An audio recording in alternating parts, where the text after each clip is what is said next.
అన్నదాత అన్నదాత మీ అన్నదాత చెమటోడ్చి ఆహారాన్నందించే రైతన్నా అనునిత్యం నీ కండదండగా నిలిచే నేస్తం ఎవరన్నా అన్నదాత అన్నదాత మీ అన్నదాత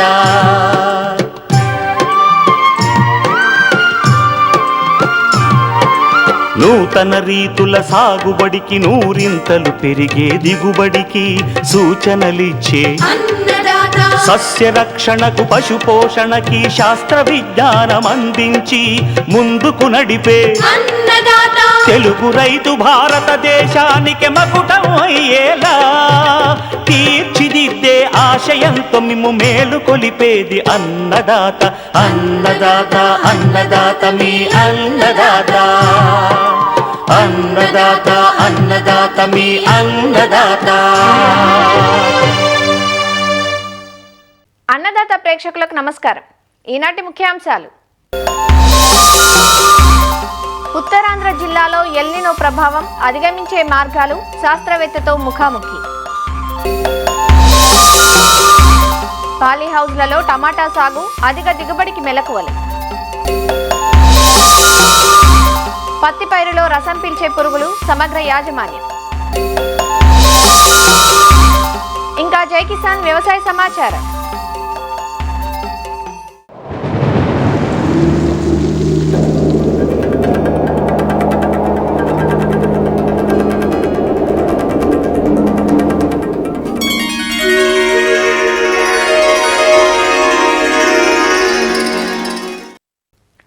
జూలై చివరాఖరికి వచ్చేసాం. ఎల్నినో ప్రభావంతో ఇంతవరకు ఎక్కడా మంచి వర్షాలు కురిసింది లేదు. తెలుగు రాష్ట్రాల్లో ఎల్నినో పరిస్థితులు తీవ్ర రూపం దాల్చుతున్నాయి. ముఖ్యంగా ఉత్తరాంధ్ర జిల్లాలపైన కూడా దీని ప్రభావం ఎక్కువగా ఉండటంతో రైతులు పూర్తి స్థాయి పంటలు వేయలేని దుస్థితి నెలకొంది. శ్రీకాకుళం, విజయనగరం, విశాఖపట్నం, అనకాపల్లి, అల్లూరి సీతారామరాజు జిల్లాలు ఈ ఉత్తర కోస్తా మండలం కిందకొస్తాయి. ప్రధానంగా వరి, చెరకు, మొక్కజొన్న, వేరుశెనగ, చిరుధాన్యపు పంటలైన రాగి, సజ్జ, కొర్రలను ఇక్కడ సాగు చేస్తుంటారు. జూలై మాసంలోనూ వర్షాభావ పరిస్థితులు కొనసాగుతున్న నేపథ్యంలో ప్రస్తుత పంటల సాగు పరిస్థితిని అనకాపల్లి ప్రాంతీయ వ్యవసాయ పరిశోధనా స్థానం ప్రిన్సిపల్ శాస్త్రవేత్త డాక్టర్ గౌరీ నుంచి మా ప్రతినిధి కృష్ణమనాయుడు ముఖాముఖిలో చూద్దాం. రాష్ట్ర వ్యాప్తంగా ఎల్నినో ప్రభావం ముంచుకొస్తుంది. ముఖ్యంగా ఉత్తరాంధ్ర జిల్లాలకు కూడా ఈ ఎఫెక్ట్ అధికంగా ఉంది. ఇప్పటికే ఎల్నినో ప్రభావంతో పంటలు వేసుకోలేనటువంటి పరిస్థితి ఈ ప్రాంతంలో వచ్చింది. గత నెలలో ఉన్నటువంటి వర్షపాతము, ఈ నెలలో ఉన్నటువంటి లోటు వర్షపాతంతో పాటు వచ్చే నెల పరిస్థితులు ఏ విధంగా ఉన్నాయని మనతో పంచుకోవడానికి ప్రాంతీయ వ్యవసాయ పరిశోధనా స్థానం ప్రిన్సిపల్ సైంటిస్ట్ గౌరీ గారు ఉన్నారు. ఆమె మాటల్లో తెలుసుకుందాం. మేడం, జూను, జూలై గత ఏడాదితో పోలిస్తే ఈ ఏడాది వర్షపాతం ఎంత ఉంది? లోటు వర్షపాతం ఎంత నమోదైంది? ఉత్తర కోస్తా జిల్లాల్లో ముఖ్యంగా మన అనకాపల్లి, విశాఖపట్నం, విజయనగరం మరియు శ్రీకాకుళంలో గత సంవత్సరంతో పోల్చుకుంటే మనకి చాలా తక్కువ వర్షపాతం నమోదైంది. ఎల్నినో ప్రభావం వల్ల మనకి ఈ జిల్లాల్లో తక్కువ వర్షపాతం అనేది నమోదైంది. అయితే జూలై మాసంలో మనం చూసుకున్నట్లయితే అనకాపల్లి జిల్లాలో దాదాపు 50% పైనే మనకి తక్కువ వర్షపాతం నమోదైంది. అలాగే విశాఖపట్నం జిల్లా చూసుకున్నట్లయితే 87% సాధారణ వర్షపాతం కంటే తక్కువ నమోదైంది. అలాగే శ్రీకాకుళం జిల్లాలో మరి విజయనగరం జిల్లాల్లో 57% తక్కువ వర్షపాతం నమోదవడం జరిగింది. రాబోయే ఆగస్టు మాసంలో చూసుకున్నట్లయితే భారత వాతావరణ శాఖ అంచనాల ప్రకారం తక్కువ వర్షపాతం నమోదయ్యే అవకాశం ఉంది అనే సూచనలు మనకి తెలుస్తున్నాయి. ఇప్పుడు ప్రస్తుతం మనకి వాతావరణం చల్లగాను ఒక very light to light rainfall forecast అనేది ఇప్పుడు కూడా ఉంది ఈ వారం రోజులు. అంటే ఇదేంటంటే చిన్న ఒక ద్రోణి ట్రఫ్ ఫామ్ అయింది. మన బే ఆఫ్ బెంగాల్లో చిన్న ట్రఫ్ ఫామ్ అయి ఉండడం వల్ల మనకి ఈ మబ్బులు తర్వాత ఈ very light to light rainfall అనేది ఇప్పుడు వస్తుంది మనకి. గత 3-4 రోజుల నుంచి కూడా ఇక్కడ వాతావరణం అనేది కొంచెం చల్లబడింది.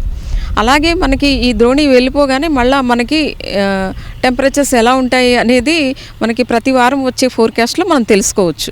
వ్యవసాయ శాఖతో సమన్వయం చేసుకుంటూ రైతులకి ఎలాంటి అవగాహన ఎల్నినో ప్రభావం ఉండడం వల్ల వేసుకునేటువంటి పంటలపైన అవగాహన కల్పిస్తున్నారు మేడం? ఎల్నినో ప్రభావం ఉండబోతున్నది అనేది ముందస్తుగానే మనకి భారత వాతావరణ శాఖ ఏప్రిల్ మాసంలోనే మనకి తెలియజేసి ఉండడం వల్ల అప్పటి నుంచే మనకి కార్యాచరణ అనేది మొదలు పెట్టడం జరిగింది. ఉత్తర కోస్తా 4 జిల్లాలకి కూడా మేము కార్యాచరణ ప్రణాళిక అనేది రూపొందించడం జరిగింది.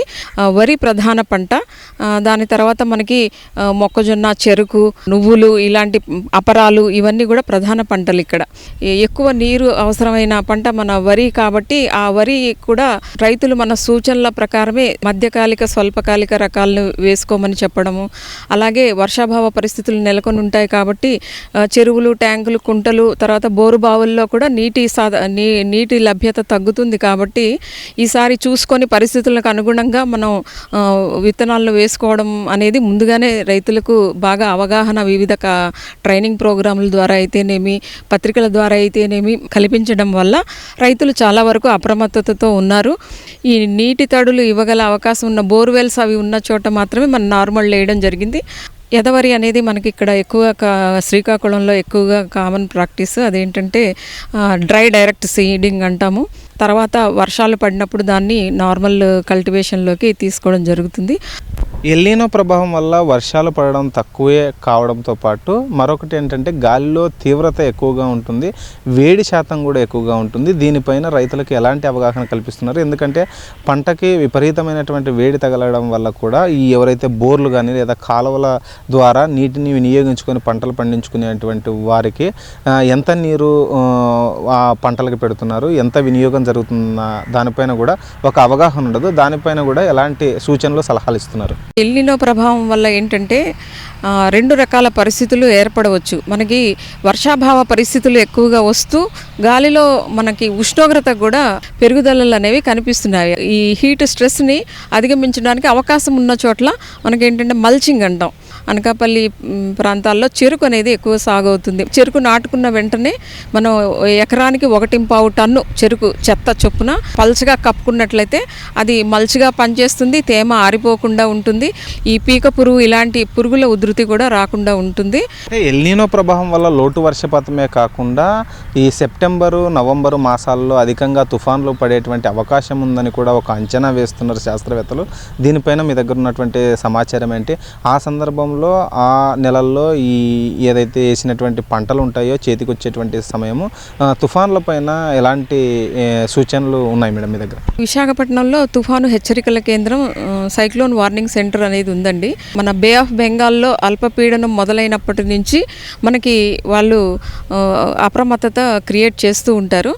అలాగే మన వ్యవసాయానికి సంబంధించి అల్పపీడన ద్రోణి ఏర్పడింది, ఎంత దూరంలో ఉంది, దీనివల్ల మనకి వాతావరణం మబ్బులుగా ఉంటుందా, తేలికపాటి వర్షం పడుతుందా, లేదంటే ఎక్కువ వర్షపాతం రావచ్చా అనేది మనకి ఆ అల్పపీడనం ప్రారంభమైనప్పటి నుంచి వాళ్ళు మనకి ఫోర్కాస్ట్ చేస్తూ ఉంటారు. తదనుగుణంగా మనం రైతాంగాన్ని అప్రమత్తం చేయడం జరుగుతుందండి. ఓవరాల్గా చూసుకుంటే ఎల్నినో ప్రభావం వల్ల వచ్చేటువంటి పరిస్థితులను ఎదుర్కొనేందుకు సంసిద్ధంగా ఉన్నామని వ్యవసాయ శాఖతో పాటు మిగిలినటువంటి అన్ని డిపార్ట్మెంట్లను సమన్వయం చేసుకుంటూ రైతులకు కావాల్సినటువంటి సమాచారాన్ని కూడా వ్యవసాయ పరిశోధన స్థానం నుంచి అందిస్తున్నామని కూడా సైంటిస్ట్ చెప్తున్నారు. కెమెరామెన్ నరేష్తో కృష్ణంనాయుడు, ఈటీవీ న్యూస్, అనకాపల్లి జిల్లా నుంచి.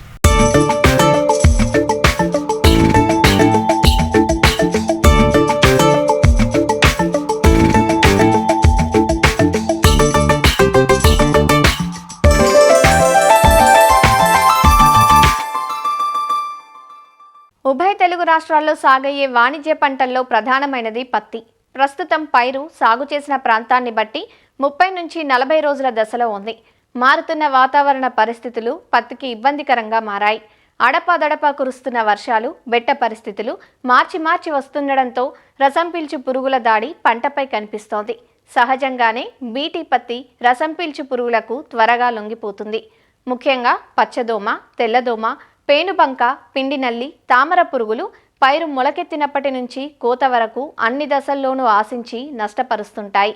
రసం పీల్చు పురుగుల ఉధృతి ఆర్థిక నష్టపరిమితి స్థాయి దాటకుండా వాటి నివారణకు ముందు నుంచే పత్తి పైరులో సమగ్ర సస్యరక్షణ యాజమాన్యం చేపట్టాలంటూ వివరాలు అందిస్తున్నారు నాగర్ కర్నూలు జిల్లా పాలెం కృషి విజ్ఞాన కేంద్రం శాస్త్రవేత్త ఓ శైల. తెలంగాణ రాష్ట్రంలో పత్తి పంట అనేది 40 నుంచి 45 రోజుల దశలో ఉంది. ప్రస్తుత వాతావరణ పరిస్థితులను బట్టి కొంత వర్షపాతము, ఆ తర్వాత ప్రొలాంగ్డ్ డ్రై స్పెల్స్ అంటే ఆ బెట్ట రావడం వల్ల ప్రస్తుతము పత్తి పంటలో రసం పీల్చే పురుగుల ఉధృతి అనేది ఎక్కువగా గమనించడం జరిగింది. అయితే ముఖ్యంగా రసం పీల్చే పురుగుల్లో ఈ పచ్చదీపపు పురుగు ఆకుపచ్చ రంగులో ఉండి ఇది ఆకులపైన ఎగురుకుంటూ ఆకుల చివర్లు ఇవి పసుపచ్చ రంగులోకి మారిపోయి ఎండిపోయి రాలిపోయే అవకాశం ఉంటుంది. అట్లాగే ఈ పేనుబంక, తల్లి పురుగులు, పిల్ల పురుగులు లేత ఆకులపైన, కాండం పైన రసం పీల్చడం వల్ల ఆకులన్నీ ముడుచుకుపోయి ఎండిపోయి రాలిపోతూ ఉంటాయి. అదే విధంగా ఈ పిండినల్లి, తల్లి పురుగులు, పిల్ల పురుగులు రసాన్ని పీల్చడం వల్ల ఆకులు పసుపు పచ్చ రంగులోకి మారే అవకాశం ఉంటుంది. వీటితో పాటు మనకి తెల్లదోమ ఉధృతి కూడా వివిధ పంట పొలాల్లో గమనించడం జరిగింది. ఈ తెల్లదోమ ఆకుల అడుగు భాగంలో రసం పీల్చడం వల్ల ఆకుల మధ్య ఇంటర్వీనల్ క్లోరోసిస్ అన్నమాట, అలా ఆకులు పసుపచ్చ రంగులోకి మారిపోయి రాలిపోతాయి. తద్వారా గూడ కూడా రాలిపోయే అవకాశం ఉంటుంది. తెల్లదోమ, పచ్చదోమ, ఆ తర్వాత పిండినల్లి, పేనుబంక ఈ పురుగులు గనక పొలంలో ఆశించినట్లయితే ఆర్థిక నష్ట పరిమితి స్థాయి కంటే తక్కువగా ఉంటే ఎకరానికి ఈ తెల్లదోమకి 10 చొప్పున పసుపు రంగు చిగురు అట్టల్ని అమర్చుకోవాలి. అంతేకాకుండా వేప నూనె దీన్ని 5 ml లీటర్ నీటి కలుపుకొని పిచికారీ చేసుకుంటే ఆర్థిక నష్ట పరిమితి స్థాయి తక్కువగా ఉన్నప్పుడు ఈ పురుగులను సమర్థవంతంగా నివారించుకునే అవకాశం ఉంటుంది. ఎప్పుడైతే పచ్చదోమ, తర్వాత పేనుబంక, పిండినల్లి, ఆ తర్వాత తెల్లదోమ వీటి యొక్క ఉధృతి ఆర్థిక నష్ట పరిమితి స్థాయి కంటే ఎక్కువగా పెరిగినప్పుడు థయోమిథాక్సమ్ అనేటువంటి మందు 0.4 గ్రాములు లీటర్ నీటికి కలుపుకొని పిచికారీ చేసుకోవాలి. మరీ ముఖ్యంగా తెల్లదోమకి అసిటమాప్రిడ్ అనేటువంటి మందు 0.2 గ్రాములు లీటర్ నీటికి కలుపుకొని పిచికారీ చేసుకోవాలి. కాకపోతే ఈ తామర పురుగుల విషయంలో రైతు సోదరులు గుర్తుపెట్టుకోవాల్సిన విషయాలు ఏంటి అని అంటే, ఇదొక వైరస్ తెగులు. ఈ తామర పురుగుల ఉధృతి అనేది పెరిగినప్పుడు ఈ యొక్క వ్యాధి వ్యాపిస్తూ ఉంటుంది. కాబట్టి దీనికి ముఖ్యంగా ఎకరానికి తెలుపు మరియు నీలిరంగు జిగురు అట్టల్ని 10 చొప్పున అమర్చుకున్నట్లయితే పురుగుపై నిఘా పెట్టడమే కాకుండా దీన్ని కొంత సామూహికంగా పట్టి కొంత ఉధృతిని తగ్గించే అవకాశం ఉంటుంది. అంతేకాకుండా పంట చుట్టూ ఉన్నటువంటి వయారిబామ, తుతురుబండ లాంటి కలుపుని తీసివేయాలి. ఈ పురుగులు ఆకును గోకి తినడం వల్ల, రసాన్ని పీల్చడం వల్ల అక్కడ అయినటువంటి గాయం ద్వారా ఈ వైరస్ అనేది మొక్కలోనికి పోయి మొత్తం మొక్కంతా పొలమంతా వ్యాపిస్తూ ఉంటుంది. అయితే సల్ఫాక్సాఫ్లోర్ అనేటువంటి మందును 1.2 మిల్లీలీటర్లు లీటర్ నీటి చొప్పున కలుపుకొని పిచికారీ చేసుకుంటే దీన్ని సమర్థవంతంగా నివారించే అవకాశం ఉంటుంది. ప్రస్తుత పరిస్థితులకు అనుగుణంగా రైతు సోదరులు కొంత అలర్ట్గా ఉండి ఈ రసం పీల్చే పురుగులని గన సమర్థవంతంగా నివారించుకున్నట్లయితే ఈ పూత, గూడ అనేది చక్కగా నిలబడి మంచి దిగుబడులు తీసుకునే అవకాశం ఉంటుంది. ఆధునిక యుగం అందించిన శాస్త్ర సాంకేతిక పరిజ్ఞానం వ్యవసాయ రంగంలోనూ ఎన్నో అద్భుతాలను ఆవిష్కరించింది. ఒకప్పుడు ఆయా కాలాల్లో మాత్రమే పండించే కూరగాయలను సైతం ఇప్పుడు ఏడాది పొడవునా సాగు చేసేందుకు అవకాశం కల్పిస్తున్నాయి హైటెక్ సాగు పద్ధతులు. ప్రకృతి కరుణ మీద ఆధారపడి కర్రు సాగించే పరిస్థితి నుంచి నియంత్రిత వాతావరణంలో రక్షిత విధానాలతో రెట్టింపు దిగుబడులను సాధిస్తూ వ్యవసాయం అంటే దండగ కాదు పండగ అని నిరూపిస్తున్నారు ఎందరో అభ్యుదయ రైతులు. ముఖ్యంగా కూరగాయ పంటలలో టమాటా, వంగ, క్యాబేజీ, క్యాలీఫ్లవర్, కలర్ క్యాప్సికం, కీరా వంటివి పండిస్తూ రైతులు ఆర్థికంగా పరిపుష్టి చెందుతున్నారు. ఏడాది పొడవునా డిమాండ్ ఉండే టమాటా సాగును హరిత గృహాలలో ఎలా చేపట్టాలో, సాగులో ఎలాంటి మెలకువలు పాటించాలో ఈనాటి కార్యక్రమంలో తెలుసుకుందాం.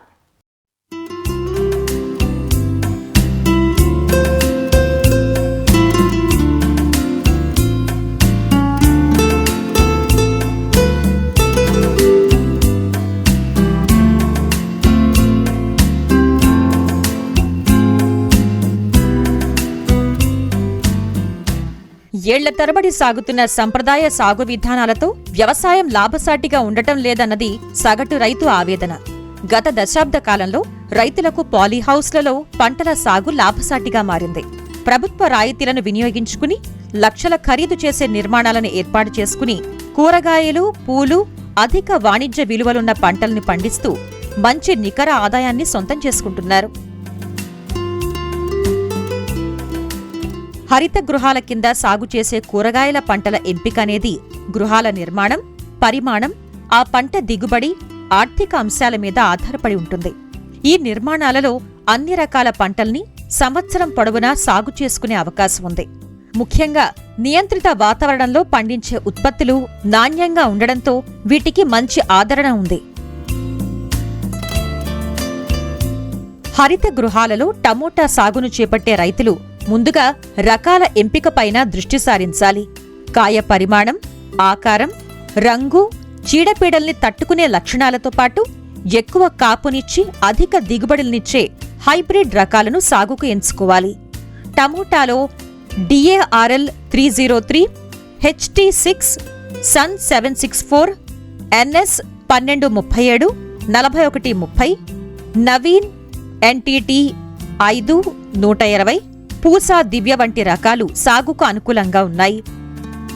రైతులు బెడ్ల తయారీ నుంచి శాస్త్రీయతను పాటించాలి. ఎర్రమట్టి 4 పాళ్లు, 1 పాలు పశువుల ఎరువు, 1 పాలు వర్మీ కంపోస్ట్, 1 పాలు వరి పొట్టు కలిపి ఎత్తు బెడ్లను తయారు చేసుకోవాలి.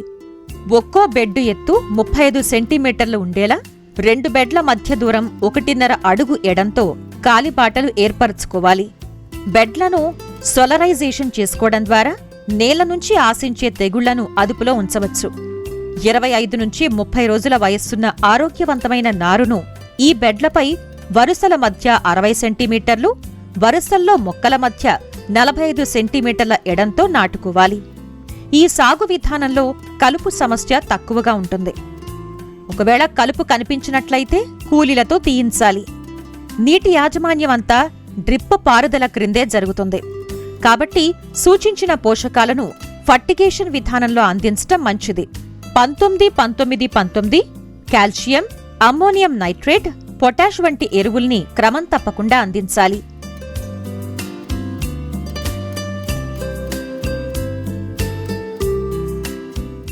హరిత గృహాలలో టమోటా సాగు చేసే రైతులు దృష్టి పెట్టాల్సిన కీలక యాజమాన్యం పరాగ సంపర్కం.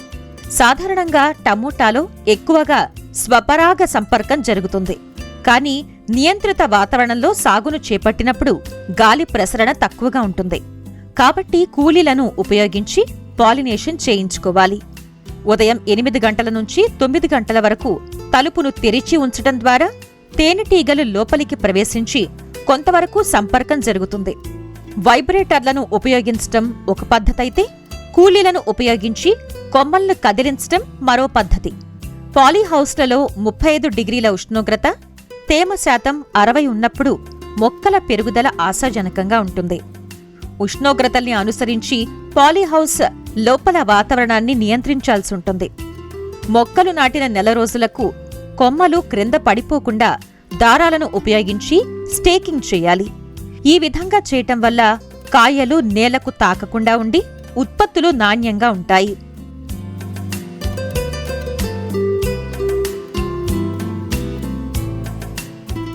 ఇలాంటి సాగు విధానంలో చీడపీడల సమస్య తక్కువగా ఉన్నప్పటికీ ఎప్పటికప్పుడు మొక్కల్ని గమనించుకుంటూ తగిన యాజమాన్య పద్ధతుల్ని పాటించాలి. రసం పీల్చు పురుగుల్ని అదుపులో ఉంచటానికి పసుపు, నీలం రంగు జిగురు ఎరలను ఏర్పాటు చేసుకోవాలి. వారానికి ఒకసారి లీటర్ నీటికి 5 మిల్లీలీటర్ల వేప నూనె, కొద్దిగా సబ్బు పొడి కలుపుకుని మొక్కలపై పిచికారీ చేయటం వల్ల చీడపీడల్ని అదుపులో ఉంచవచ్చు. మొక్కలు నాటిన 65 రోజులకు మొదటి కాపు అందివస్తుంది. మనం చేపట్టే యాజమాన్య పద్ధతుల వల్ల పైరును 5 నుంచి 6 మాసాల వరకు కొనసాగించవచ్చు. ఆరుబయట సాగును చేపట్టినప్పుడు ఎకరాకు 30 టన్నుల దిగుబడి వస్తే, పాలీహౌసుల్లో సాగు చేసినప్పుడు 70 నుంచి 80 టన్నుల అత్యధిక దిగుబడిని సాధించే అవకాశం ఉంది. ఈ విధానంలో రైతుకు కలిసి వచ్చే మరొక అంశం అంతర పంటల సాగు. టమోటాతో పాటుగా ఎత్తు తక్కువగా పెరిగే క్యాబేజీ, కాలీఫ్లవర్, బ్రకోలీ, పాలకూర, కొత్తిమీర వంటి పంటల్ని సాగు చేయటం ద్వారా రైతుకు మిగిలే నికర ఆదాయం రెట్టింపవుతుంది.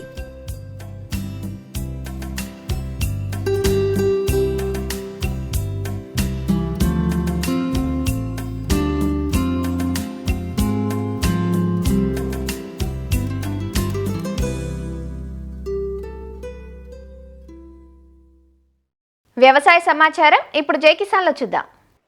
పార్వతీపురం మన్యం జిల్లాలో ఆయిల్ పాము సాగు విస్తరిస్తోంది.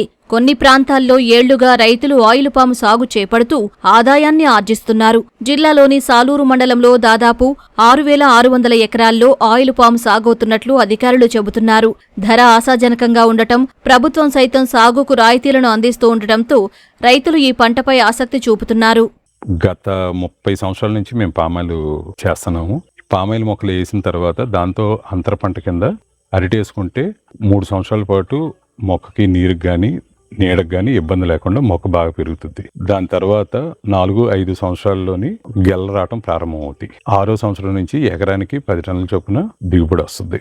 ప్రజెంట్ మార్కెట్ 23,860 రూపాయలు ఉండటం వలన రైతులకి ఎకరానికి 1,50,000 దాకా మిగులుతుంది. టన్నుకి 1,200 రూపాయల చొప్పున కోత కూలి, ఎరువులు, దీనికల్లా నీరు ఎక్కువే కావాలి. చెట్టుకు వచ్చేసరికి రోజుకి 200 లీటర్ల చొప్పున మనం నీళ్లు వాటికి ప్రొవైడ్ చేయగలగాలి. పామాయిల్తో పాటు 7-8 సంవత్సరాలు దాటిన తర్వాత ఒక్క కోకో అంతర పంటల కింద వేసుకుంటే దాని వాల్యూ కూడా పెరుగుతుంది. ఇప్పుడు ప్రజెంట్ అయితే కౌలుదారులు అయితే ఎకరానికి 1,00,000 రూపాయల చొప్పున కూడా కౌలుకు తీసుకోవడానికి రెడీగా ఉన్నారు. పామాయిల్ తోట వేసానండి. సుమారు 15 సంవత్సరాలు ఉంటుంది సుమారుగా. దీని మీద ఒక 3 సంవత్సరాల వరకు అరటి మధ్యన వేసానండి. అరటి తీసిన తర్వాత మొక్కలు పెరిగిన తర్వాత సంవత్సరం ఎదుగుతూ ఆ రోజుల్లో 9,000, 10,000 కంటే ఈ రోజుల్లోనే ఇప్పుడు బాగానే బెనిఫిట్ ఉందండి. దగ్గర 23,000 వరకు ఇప్పుడు వస్తుందండి. మాకు ఎకరాకి 8 టన్నులు, ఆ 7 టన్నులు ఎట్టి పరిస్థితిలో తగ్గలేదండి.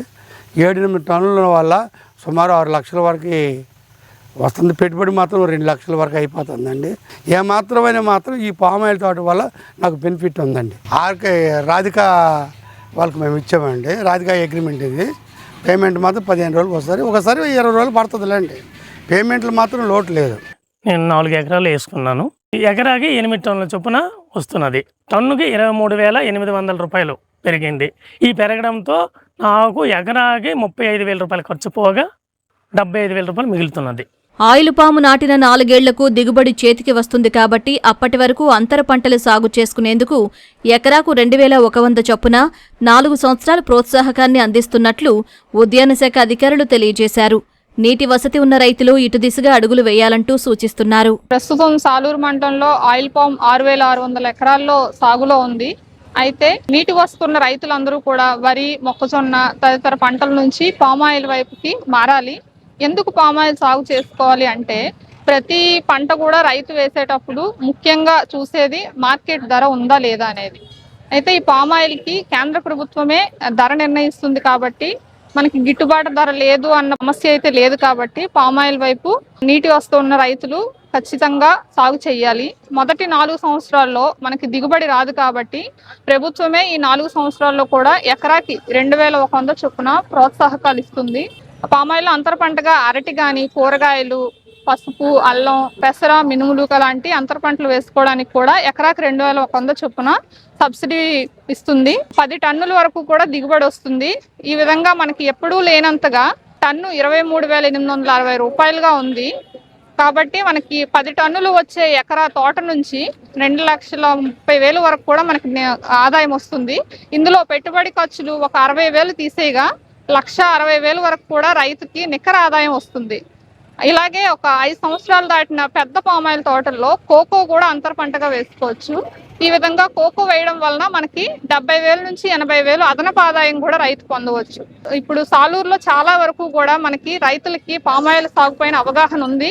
చాలా వరకు ఎస్టీ రైతులు, గిరిజన రైతులు కూడా మనకి పామాయిల్ సాగు వైపు మారుతున్నారు. ఈ సంవత్సరం కూడా మనకి ప్రభుత్వం 1000 ఎకరాల్లో పామాయిల్ సాగు చేయాలని లక్ష్యం నిర్దేశించింది. కాబట్టి నీటి వస్తున్న రైతులు మనకి పామాయిల్ వైపు మారాలని, సాంప్రదాయ పంటల నుంచి వాణిజ్య పంటల వైపు మారి ఆదాయపరంగా అభివృద్ధి చెందాలని కోరుతున్నారు. నూనె గింజ పంటల సాగు విస్తీర్ణాన్ని పెంచే దిశగా కేంద్ర, రాష్ట్ర ప్రభుత్వాలు కృషి చేస్తున్న నేపథ్యంలో ఆయిల్ పాము సాగు రైతులకు కలిసొచ్చే పంట అని అధికారులు సూచిస్తున్నారు. మరిన్ని విభిన్న అంశాలతో రేపటి అన్నదాతలో మళ్ళీ కలుసుకుందాం. నమస్కారం. అన్నదాతలు తమ సందేహాలు, సమస్యలను 1800-425-4085 టోల్ ఫ్రీ నెంబర్లో ఉదయం 10 గంటల నుంచి 11 గంటల మధ్య పని దినాలలో సంప్రదించగలరు. ఈ కార్యక్రమాన్ని యూట్యూబ్లో www.youtube.com/annadaata ETV లింక్ ద్వారా వీక్షించవచ్చు.